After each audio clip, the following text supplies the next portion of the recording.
എല്ലാ സജ്ജനങ്ങൾക്കും എൻ്റെ വിനീതമായ നമസ്കാരം. അയോധ്യാപുരിയിൽ ധർമ്മരാജ്യം സ്ഥാപിതമായ ആ മംഗളമുഹൂർത്തത്തെ ഭക്തിപൂർവ്വം സ്മരിക്കുകയാണ് നാം ഇന്ന്. രാമപഥത്തിലൂടെയുള്ള നമ്മുടെ ഇന്നത്തെ യാത്രയിൽ ഭക്തി നിർഭരമായ ആ പട്ടാഭിഷേക വിശേഷങ്ങളിലേക്കും ആ മംഗളമുഹൂർത്തത്തിന്റെ ആത്മീയ രഹസ്യങ്ങളിലേക്കും നമുക്ക് ഒരുമിച്ച് സഞ്ചരിക്കാം. ഏവർക്കും ഹൃദയം നിറഞ്ഞ സ്വാഗതം. ഹരേ കൃഷ്ണ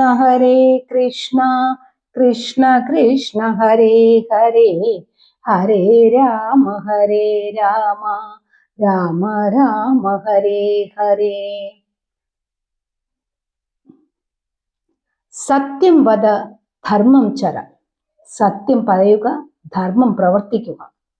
രാമൻ തന്റെ രാജ്യവും സുഖങ്ങളും ഉപേക്ഷിച്ച് വനത്തിലേക്ക് പോയത് പിതാവിന്റെ സത്യം പാലിക്കാനാണല്ലോ. അയോധ്യാപുരിയുടെ ആസ്ഥാന മണ്ഡപത്തിൽ സുവർണ സിംഹാസനത്തിലിരുന്ന ദശരഥ മഹാരാജാവിന്റെ മനസ്സ് ഇന്ന് ശാന്തമായ ഒരു തടാകം പോലെയായിരുന്നു.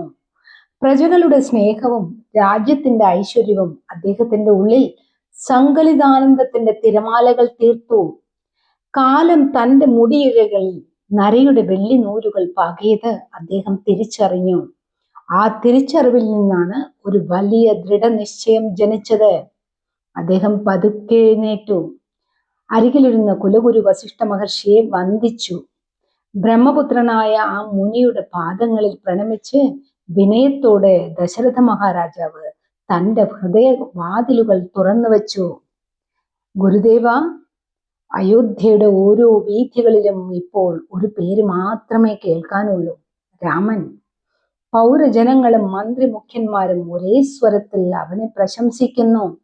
രാമന്റെ ഓരോ ചലനവും അവന്റെ നീതിബോധവും ആ നയനങ്ങളിലെ കരുണയും പ്രജകളുടെ അകതാരിൽ ആനന്ദം നിറയ്ക്കുകയാണ്. ജനങ്ങൾ അവനെ രാജാവായി കാണാൻ കൊതിക്കുന്നു. ഒരു നെടുവീർപ്പോടെ രാജാവ് തുടർന്നു. ഞാനിതാ വൃദ്ധനായി കഴിഞ്ഞു. ശിരസിലെ ഈ നരച്ച മുടിയിഴകൾ എന്നെ ഓർമ്മിപ്പിക്കുന്നത് വിശ്രമത്തിനുള്ള സമയമായി എന്നാണ്. അതുകൊണ്ട് ഗുണവാനായ എൻ്റെ മൂത്ത പുത്രൻ രാമനെ ഈ ഭൂമിയുടെ ഭാരമേൽപ്പിക്കാൻ ഞാൻ ആഗ്രഹിക്കുന്നു. അവനെ യുവരാജാവായി അഭിഷേകം ചെയ്യാൻ ഒട്ടും വൈകിക്കൂടാ. തൻ്റെ ഉള്ളിലെ തിടുക്കം ഒളിച്ചു വയ്ക്കാതെ ദശരഥൻ പറഞ്ഞു. ഭരതനും ശത്രുഘ്നനും അമ്മാവന്റെ വീട്ടിലാണ്. അവർ മടങ്ങി വരാൻ സമയമെടുക്കും. പക്ഷേ നാളത്തെ ദിനം അത്യന്തം പുണ്യമാണ്, ഒരു മുഹൂർത്ത ദിനമാണ്. പൂയം നക്ഷത്രം ഉദിച്ചു നിൽക്കുന്ന ആ ശുഭമുഹൂർത്തം രാമപട്ടാഭിഷേകത്തിന് ഏറ്റവും ഉത്തമമാണെന്ന് എൻ്റെ മനസ്സ് പറയുന്നു. പ്രിയപ്പെട്ട മക്കൾ കൂടെയില്ല എന്നോർത്ത് ഈ ശുഭകർമ്മം നീട്ടിവെക്കാൻ ഞാൻ ആഗ്രഹിക്കുന്നില്ല. ഗുരുവിന്റെ മൗനാനുവാദം തേടിക്കൊണ്ട് ആ വൃദ്ധ രാജാവ് കൽപ്പിച്ചു. അതുകൊണ്ട് ഹേ ഗുരു, അഭിഷേകത്തിന് വേണ്ടുന്ന സംഭാരങ്ങൾ, ഒരുക്കങ്ങൾ ഇന്നു തന്നെ ആരംഭിക്കണം. അയോധ്യ നാളെ അതിന്റെ പ്രിയപുത്രനെ സിംഹാസനത്തിൽ കാണട്ടെ. ആനന്ദലഹരിയിൽ അമർന്ന അയോധ്യയുടെ ആകാശത്ത് പെട്ടെന്നാണ് കരിമേഘങ്ങൾ ഉരുണ്ടുകൂടിയത്. ദശരഥന്റെ കൊട്ടാരമുറ്റത്ത് മംഗളകർമ്മങ്ങളുടെ ആരവങ്ങൾ ഉയരുമ്പോൾ കൊട്ടാരത്തിന്റെ മുകളിലത്തെ നിലയിൽ കറുത്ത ചിന്തകളുമായി ഒരാൾ നിലയുറപ്പിച്ചിരുന്നു. മന്ദര. കൂനിയും കുടില ബുദ്ധിയുമായ മന്ദര അയോധ്യ ഒരുങ്ങുന്നത് കണ്ട് അസൂയയാൽ ജ്വലിച്ചു. അവൾ നേരെ കൈകേയിയുടെ അന്തഃപുരത്തിലേക്ക് പാഞ്ഞെത്തി. ലോകത്തെ ഏറ്റവും സുന്ദരിയായ രാജ്ഞി തന്റെ പ്രിയപുത്രൻ രാമന്റെ പട്ടാഭിഷേക വാർത്തയറിഞ്ഞ് സന്തോഷിച്ചിരിക്കുകയായിരുന്നു. എന്നാൽ മന്ദരയുടെ വാക്കുകൾ തേനിൽ പൊതിഞ്ഞ വിഷമായിരുന്നു. അതെ, ലോകത്ത് ചിലർ അങ്ങനെയാണ്. വാക്കുകളിൽ തേൻ പുരട്ടി അവർ മറ്റുള്ളവരുടെ മനസ്സിലേക്ക് വിഷം കുത്തിവയ്ക്കും. മുഖം മിനുക്കി ഉള്ളം കറുപ്പിക്കുന്ന ഉത്തരക്കാരുടെ സ്വാധീനത്തിൽ വീണുപോയാൽ എത്ര വലിയ വിവേകിയും വഴിതെറ്റും എന്നതിന് കൈകേയി ഒരു ഓർമ്മപ്പെടുത്തലാണ്. മന്ദര പറഞ്ഞു. ഉറക്കമുണരൂ കൈകേയി, അയോധ്യ ആഘോഷിക്കുന്നത് താങ്കളുടെ തകർച്ചയ്ക്കാണ്. ഈ കാണുന്ന ദീപാലങ്കാരങ്ങൾ ദേവിയുടെ സർവ്വ സൗഭാഗ്യങ്ങളും കരിച്ചു കളയാനുള്ള ചിതയാണെന്ന് അറിയുന്നില്ലേ? സർവനാശത്തിന്റെ വിത്തുകൾ പാകിക്കഴിഞ്ഞു. ആ വാക്കുകൾ കേട്ട് ഒരു സ്വപ്നത്തിൽ എന്ന പോലെ കൈകേയി ഞെട്ടിത്തെറിച്ചുപോയി. ആദ്യം കൈകേയി വിശ്വസിച്ചില്ല. രാമൻ തന്റെ മകനല്ലേ, ഭരതനെ പോലെ തന്നെ തനിക്ക് പ്രിയപ്പെട്ടവനല്ലേ അവൻ എന്ന് അവൾ ശങ്കിച്ചു, തർക്കിച്ചു. എന്നാൽ മന്ദര വിട്ടില്ല. അവൾ കൈകേയിയുടെ ഉള്ളിൽ ഭയത്തിന്റെ വിത്തുകൾ പാകി. രാമൻ രാജാവായാൽ കൗസല്യ രാജമാതാവാകും. താങ്കൾ വെറും ഒരു ദാസിയായി മാറും. ഭരതൻ എന്നേക്കുമായി തഴയപ്പെടും. ചിന്തിക്കൂ ദേവി, ദശരഥൻ ദേവിയെ ചതിക്കുകയാണ്. ഭരതനില്ലാത്ത നേരം നോക്കി രാമനെ വാഴിക്കുന്നത് മനഃപൂർവമല്ലേ? അലയൊടുങ്ങിയ തടാകം പോലെ ശാന്തമായിരുന്ന കൈകേയിയുടെ ഹൃദയത്തിലേക്ക് മന്ദര തന്റെ നാവിലെ കാളകൂട വിഷം ഓരോരോ തുള്ളിയായി ഇറ്റിച്ചു. പതിയെ ആ സ്നേഹസാഗരം കറുത്തിരുണ്ടു. വാത്സല്യത്തിനു പകരം അവിടെ അസൂയയുടെയും അധികാരത്തിന്റെയും കരിനിഴൽ വീണു. സ്നേഹനിധിയായ ആ അമ്മ പെട്ടെന്നൊരു ക്രൂരയായ പ്രതിയോഗിയായി മാറി. മന്ത്രിയുടെ കുടില തന്ത്രങ്ങൾ കൈകേയിയുടെ ഹൃദയത്തിൽ സംശയത്തിന്റെ വിത്തുകൾ പാകി. രാമൻ രാജാവായാൽ താൻ ദാസിയാകും എന്ന ആ വാക്കുകൾ ഒരു മന്ത്രം പോലെ കൈകേയിയുടെ സുബോധത്തെ മറച്ചു കളഞ്ഞു. മന്ദര അവസാനത്തെ ആയുധമെടുത്തു. പണ്ട് ദേവാസുര യുദ്ധത്തിൽ രാജാവിനെ രക്ഷിച്ചപ്പോൾ അദ്ദേഹം തന്ന ആ 2 വരങ്ങൾ ദേവിക്ക് ഓർമ്മയില്ലേ? അത് ചോദിക്കാനുള്ള സമയം ഇതാണ്. 1-ാമത്തെ വരം കൊണ്ട് ഭരതന് രാജ്യം ചോദിക്കൂ. 2-ാമത്തെ വരം കൊണ്ട് രാമനെ 14 വർഷം വനത്തിലേക്ക് അയക്കൂ. അയോധ്യയുടെ ഐശ്വര്യം കെടുത്തിക്കളയാൻ ആ വികൃത ബുദ്ധി മാത്രം മതിയായിരുന്നു. രത്നാഭരണങ്ങൾ വലിച്ചെറിഞ്ഞ് അഴിഞ്ഞുലഞ്ഞ മുടിയുമായി കൈകേയി കോപഗൃഹത്തിൽ ഇരുന്നു. കോപഗൃഹം എന്നാൽ അന്നൊക്കെ രാജ്ഞിമാർക്ക് രാജാക്കന്മാരോട് കടുത്ത അമർഷമോ പ്രതിഷേധമോ ദുഃഖമോ ഉണ്ടാകുമ്പോൾ അത് പ്രകടിപ്പിക്കാനായി നീക്കിവെച്ചിട്ടുള്ള ഒരു പ്രത്യേക മുറിയാണിത്. അയോധ്യയിലെ കൊട്ടാരത്തിൽ കൈകേയിക്ക് സ്വന്തമായി ഒരു കോപഗൃഹം ഉണ്ടായിരുന്നു. സാധാരണ കൊട്ടാര മുറികളിലെ സുഖ സൗകര്യങ്ങളോ അലങ്കാരങ്ങളോ ഒന്നും അവിടെ ഉണ്ടാകില്ല. രാജ്ഞി കോപഗൃഹത്തിൽ പ്രവേശിച്ചു എന്നറിഞ്ഞാൽ രാജാവ് ഉടൻ തന്നെ അവിടെ എത്തണമെന്നും അവരുടെ സങ്കടം പരിഹരിക്കണമെന്നും ഒരു അലിഖിത നിയമം ഉണ്ടായിരുന്നു അത്രേ. ആനന്ദത്തിന്റെ പുലരിയെ കാത്തിരുന്ന അയോധ്യയെ കാത്തിരുന്നത് കണ്ണീരിന്റെ കറുത്തവാവായിരുന്നു. അയോധ്യയുടെ രാജവീഥികളിൽ മംഗളവാദ്യങ്ങൾ മുഴങ്ങിക്കൊണ്ടിരുന്നു. നഗരം മുഴുവൻ ദീപാലങ്കാരങ്ങളാൽ പ്രകാശിച്ചു. എന്നാൽ മഹാരാജാവായ ദശരഥന്റെ ഹൃദയത്തിൽ മറ്റൊരു പ്രകാശമായിരുന്നു. തന്റെ പ്രിയപുത്രൻ രാമനെ അരികിലിരുത്തി കിരീടം ചൂടിക്കുന്ന ആ നിമിഷത്തെ കുറിച്ചിട്ടുള്ള ദിവാസ്വപ്നത്തിലായിരുന്നു. ആ സന്തോഷ വാർത്ത തന്റെ പ്രിയതമയെ കൈകേയിയെ അറിയിക്കാൻ അദ്ദേഹം അന്തഃപുരത്തിലേക്ക് പതുക്കെ നടന്നു. എന്നാൽ അവിടെ കണ്ട കാഴ്ച അദ്ദേഹത്തിന്റെ ഹൃദയത്തെ പിടിച്ചുലയ്ക്കുന്നതായിരുന്നു. സുഗന്ധം വമിക്കുന്ന പുഷ്പങ്ങളോ ആനന്ദത്തിന്റെ ചിരിയോ അവിടെ ഉണ്ടായിരുന്നില്ല. പകരം വിലപിടിപ്പുള്ള ആഭരണങ്ങൾ തറയിൽ ചിതറിക്കിടക്കുന്നു. പട്ടുടയാടകൾക്ക് പകരം മലിനമായ വസ്ത്രം ധരിച്ച് അഴിഞ്ഞുലഞ്ഞ മുടിയോടെ നിലത്തുകിടന്ന കരയുന്ന കൈകേയിയാണ് അദ്ദേഹം കണ്ടത്. പരിഭ്രാന്തനായ ദശരഥൻ അവളുടെ അരികിലിരുന്ന് പതുക്കെ തലോടി. എന്റെ പ്രിയേ, നിനക്ക് എന്തു പറ്റി? ആരെങ്കിലും നിന്നെ അപമാനിച്ചോ? അതോ നിനക്ക് വല്ല അസുഖവുമാണോ? അയോധ്യയുടെ അധിപനായി ഞാൻ ജീവിച്ചിരിക്കുമ്പോൾ നിന്റെ കണ്ണിൽ നിന്ന് ഒരു തുള്ളി കണ്ണുനീർ വീഴാൻ പാടില്ല. പറയൂ, നിനക്ക് എന്തു വേണമെങ്കിലും ഞാൻ നൽകാം. കൈകേയി പതുക്കെ എഴുന്നേറ്റു. ആ കണ്ണുകളിൽ പണ്ടുണ്ടായിരുന്ന പ്രണയത്തിന് പകരം കഠിനമായ വാശിയായിരുന്നു. അവൾ പറഞ്ഞു, മഹാരാജാവേ, പണ്ട് ദേവാസുര യുദ്ധത്തിൽ അങ്ങയെ ഞാൻ മരണത്തിൽ നിന്ന് രക്ഷിച്ചപ്പോൾ എനിക്ക് 2 വരങ്ങൾ നൽകിയിരുന്നു. ഓർമ്മയുണ്ടോ? അത് ചോദിക്കാൻ സമയമായി എന്ന് ഞാൻ കരുതുന്നു. അങ്ങ് സത്യം പാലിക്കുന്നവനാണെങ്കിൽ ആ വരങ്ങൾ ഇപ്പോൾ എനിക്ക് നൽകണം. സത്യസന്ധനായ ദശരഥൻ മറുപടി നൽകി, ദേവി, ചോദിക്കൂ. എന്റെ പ്രാണനേക്കാൾ പ്രിയപ്പെട്ട രാമനാണ് സത്യം.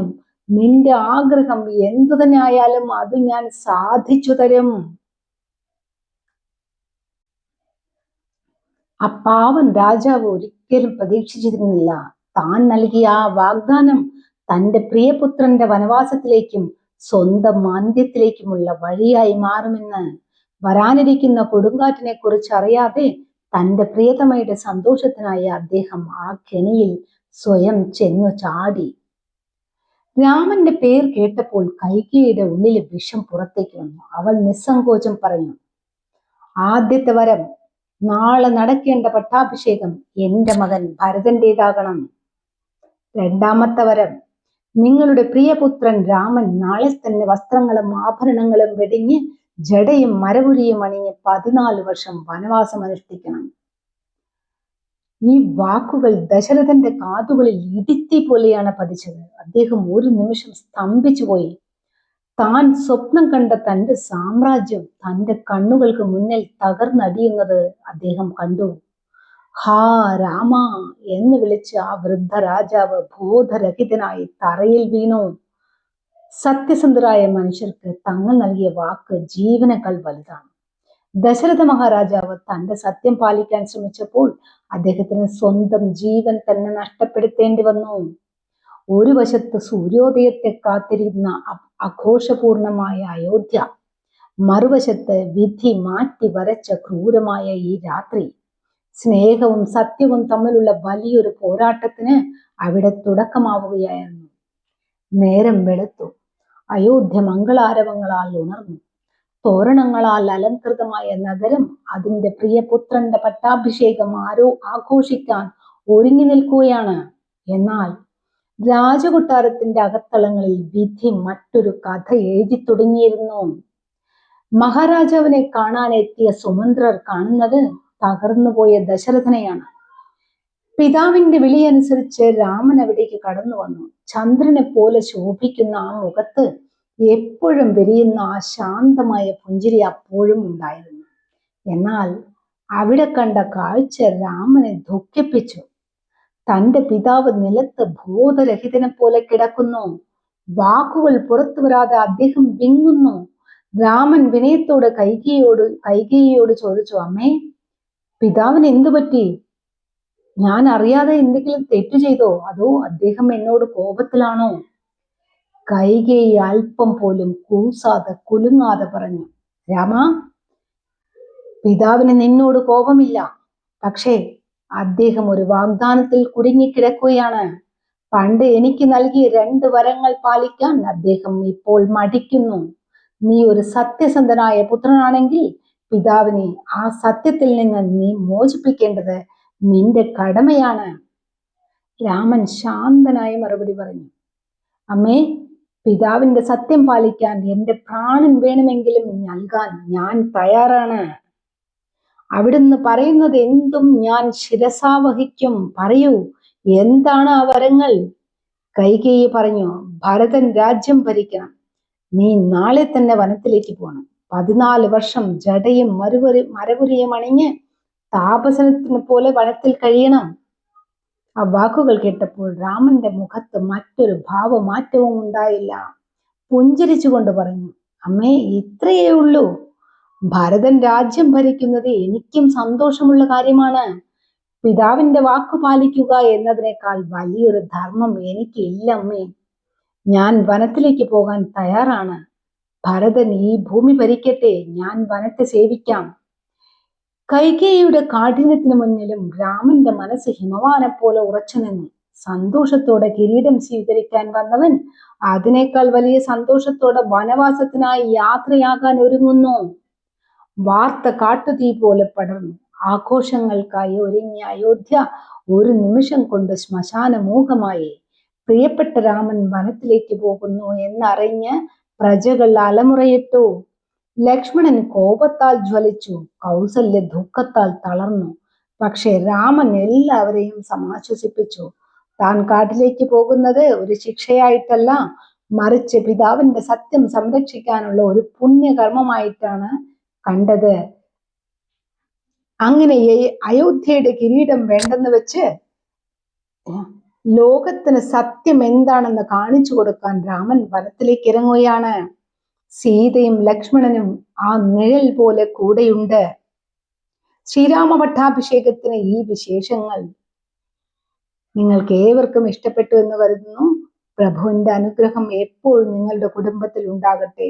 ഏവർക്കും ശുഭദിനം നേരുന്നു.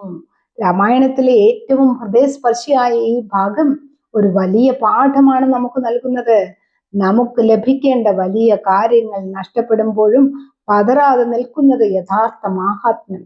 എന്നാൽ വനയാത്രയ്ക്ക് മുൻപായി ലക്ഷ്മണന്റെ ക്രോധം അണപൊട്ടി ഒഴുകിയപ്പോൾ അയോധ്യ കണ്ടത് ശാന്തനായ രാമനല്ല, മറിച്ച് വിധി പോലും ഭയന്നുപോയ ഒരു വലിയ തർക്കമായിരുന്നു. ആ തർക്കത്തിനൊടുവിൽ സീതയെയും കൂട്ടി രാമൻ കൊട്ടാരപ്പടി ഇറങ്ങുമ്പോൾ ദശരഥന്റെ അന്തഃപുരത്തിൽ നിന്ന് ആരും പ്രതീക്ഷിക്കാതെ ഒരു നിലവിളി ഉയർന്നു.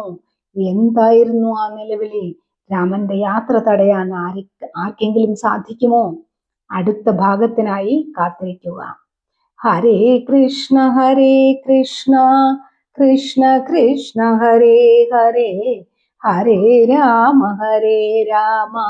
രാമ രാമ ഹരേ ഹരേ.